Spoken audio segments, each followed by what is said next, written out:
From 50 centimeters of snow in a single night to people literally getting killed because of it. This was the deadliest winter of 1998 in Canada.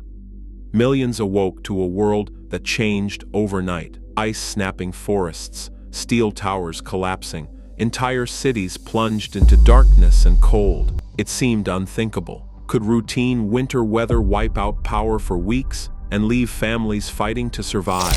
The answer, and the full scale of the disaster, was far worse than anyone imagined. January 4, 1998 arrived with nothing out of the ordinary. Across Ontario, Quebec, and the Maritimes, people woke to the familiar chill of midwinter. Forecasts called for some precipitation, but nothing that seemed out of the ordinary for Canada in January. Yet high above the ground, a rare collision was building. A strong current of warm, moist air surged north from the Gulf of Mexico, riding over a stubborn layer of Arctic air anchored at the surface. This was not the usual winter mix. The warmth aloft melted falling snow into rain, but as each drop fell through the shallow dome of cold air hugging the ground, it cooled just enough to freeze on contact. Meteorologists at Environment Canada watched as a stationary front stalled over eastern Canada, trapping the two air masses in place. Normally, a system like this would pass in hours, but the upper-level winds, locked by a powerful Bermuda high over the Atlantic, refused to budge. The cold surface air, channeled down the St. Lawrence Valley by persistent northeast winds, stayed put. The result was a vertical sandwich: mild, rain-laden air above, frigid air below, and a melting layer in between. Every raindrop that landed became a tiny shell of ice. Radar screens lit up with bands of precipitation that did not move. Weather balloons sent aloft over Montreal and Ottawa showed the same pattern: a stubborn temperature inversion with cold air trapped at the ground and warmth overhead. It was a textbook setup for freezing rain, but the duration was beyond anything in living memory. The computer models of 1998, advanced for their time, could not grasp just how long this would last. Meteorologists issued warnings, but even the most seasoned experts underestimated what was coming. The atmosphere had created the perfect engine for ice, and it showed no signs of stopping. From 50 centimeters of snow in a single night to people literally getting killed because of it. This was the deadliest winter of 1998 in Canada. Warnings went out, but the sense of urgency was missing. Environment Canada's meteorologists, working with the best tools available in 1998, watched their computer models struggle to keep up. The data suggested a standard bout of freezing rain, something that might last a few hours, maybe a day. But every new model run failed to capture the sheer persistence of the stalled front and the relentless feed of warm, moist air from the south. The algorithms underestimated the power of the Bermuda High and the stubbornness of the cold air trapped along the St. Lawrence.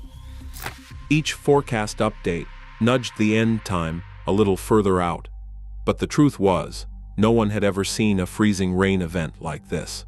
By January 6th, as the rain continued to fall and ice began to coat every surface, the mood shifted.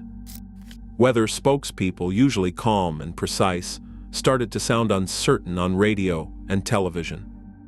The word unprecedented crept into updates.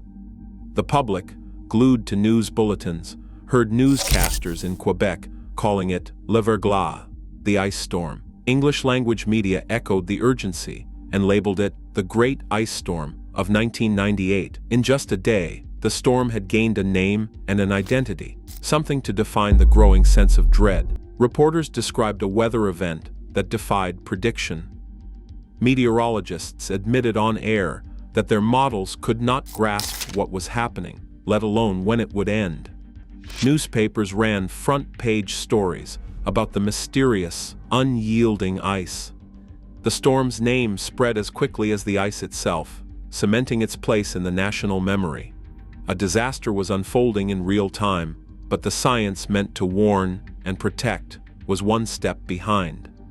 The country watched as the threat transformed from an odd forecast into a force that would soon become tangible and dangerous for millions.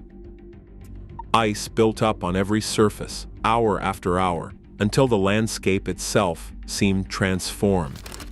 By January 9th, field teams across southern Quebec and eastern Ontario were measuring ice cores with disbelief.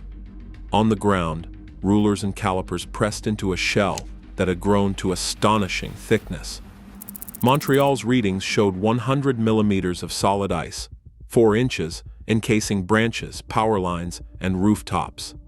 In some outlying regions, the numbers climbed even higher, up to 120 millimeters. For comparison, meteorologists consider 10 to 15 millimeters a severe ice storm. This was nearly 10 times that threshold. The weight was relentless. Every tree limb, every wire, every traffic light and signpost bore a load that no engineer had ever planned for. The ice did not just coat, it welded, fusing metal to metal, wood to earth, branches into rigid cages. Field workers described the sensation of tapping a utility pole and hearing a dull, frozen echo. Cars disappeared beneath layers so thick that doors would not budge. Sidewalks vanished, buried under a glassy crust that grew denser with each passing hour. There was no let-up, no thaw, only the steady, silent accumulation. The world outside felt muffled, as if sound itself was trapped beneath the ice. For those tasked with measuring and documenting, the numbers told a story of escalating danger, 1 millimeter at a time. By the end of that first week, the region faced a burden no community had ever experienced, with ice pressing down on every structure and every living thing, setting the stage for disaster. Night and day, the soundscape of eastern Canada changed. At first, it was just a faint rattle, ice pellets ticking against windows, the steady drip of freezing rain. Then, as the hours passed and the ice thickened, the quiet broke. Sharp cracks echoed through neighborhoods as tree limbs split under the mounting weight. People described the noise as relentless, like distant gunfire or fireworks, but with no celebration, just destruction. Every few minutes, a new report, a branch snapping, a power line giving way, a transformer popping in the dark.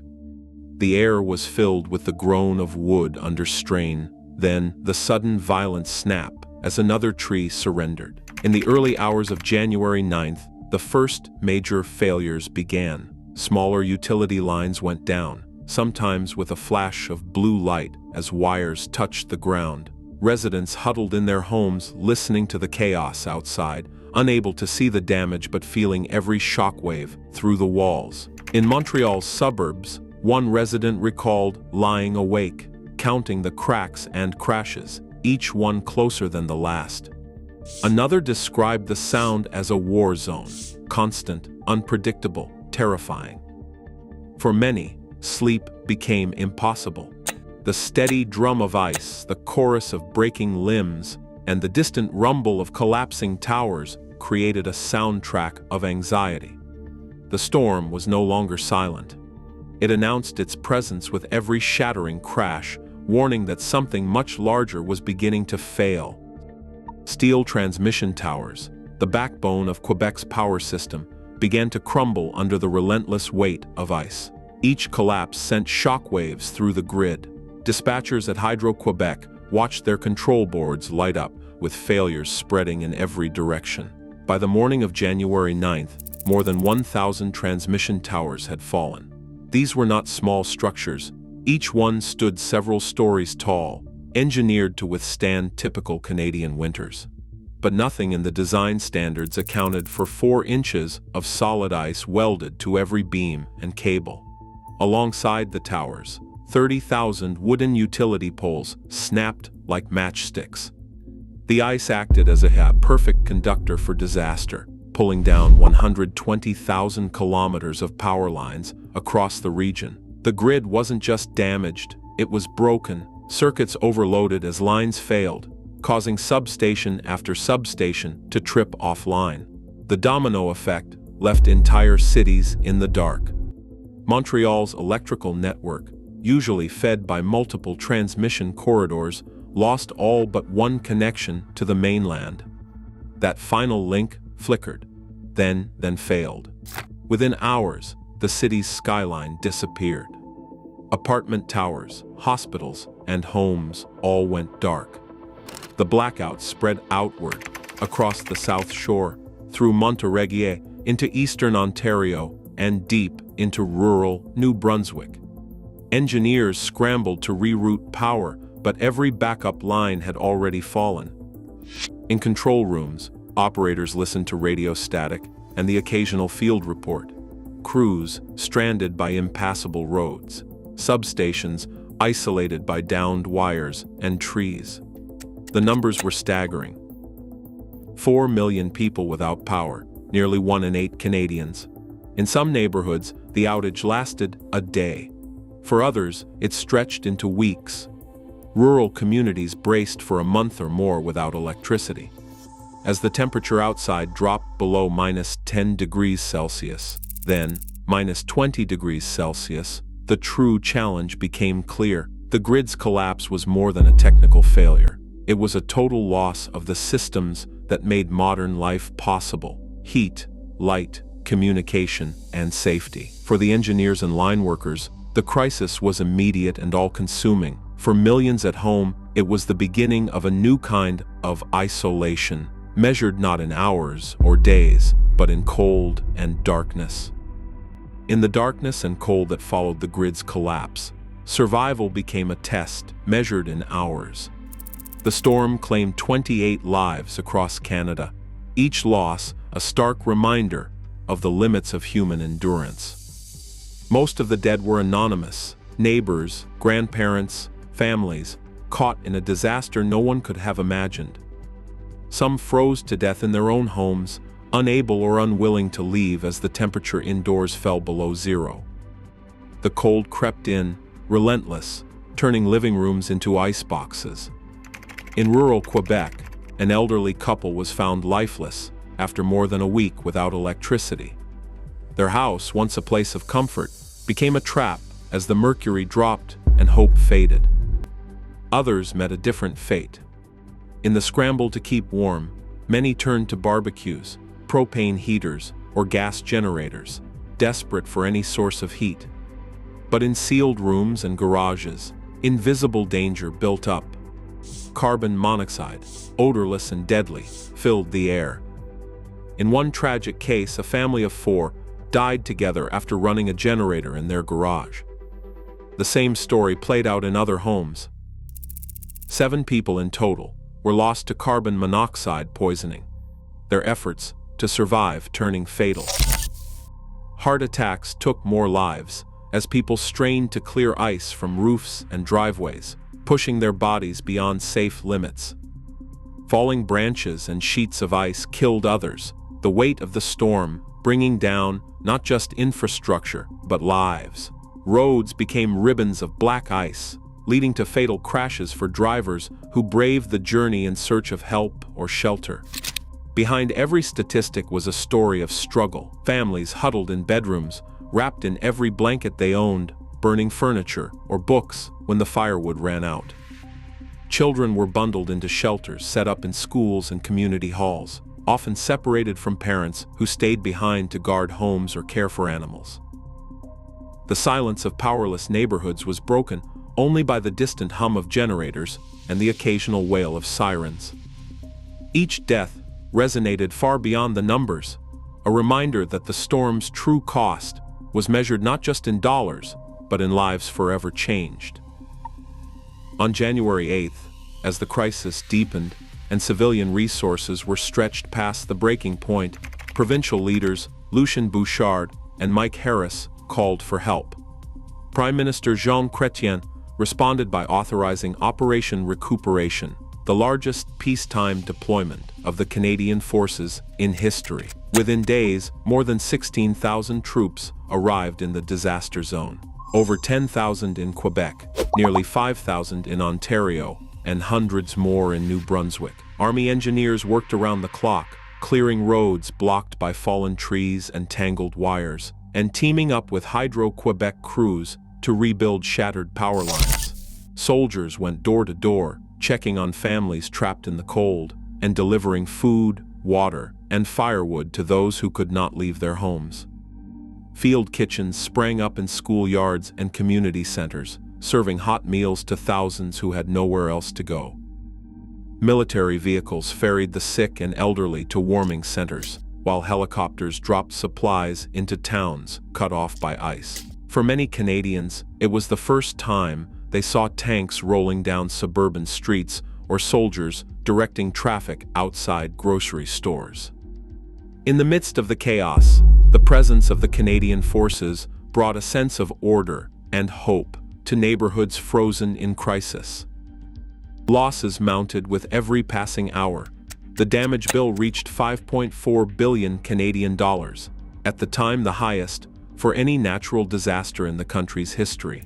In Quebec's Maple Country, 80% of sugar maple trees were destroyed, an entire generation of syrup producers wiped out in a matter of days. The province, which supplied 3/4 of the world's maple syrup, faced years of recovery and replanting. Dairy farms across Ontario and Quebec struggled as power outages left thousands of cows unmilked.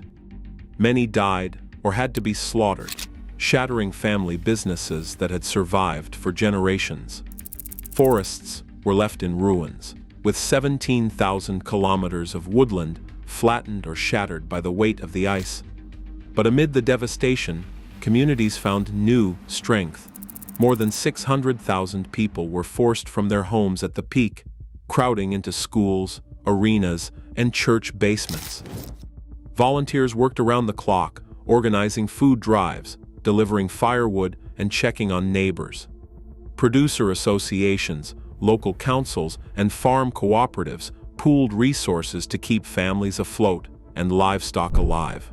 The scale of the crisis forced planners and utility companies to rethink how power grids and emergency services were built. As the last of the ice melted and power slowly returned, sometimes not until mid-February, Eastern Canada began the long work of rebuilding, determined not just to recover, but to be better prepared for whatever nature might bring next. Today, Eastern Canada's power grid is stronger, but our dependence on fragile infrastructure only grows. Extreme weather now strikes more often, and the next crisis may come without warning. The ice storm proved that disaster can shatter normalcy overnight.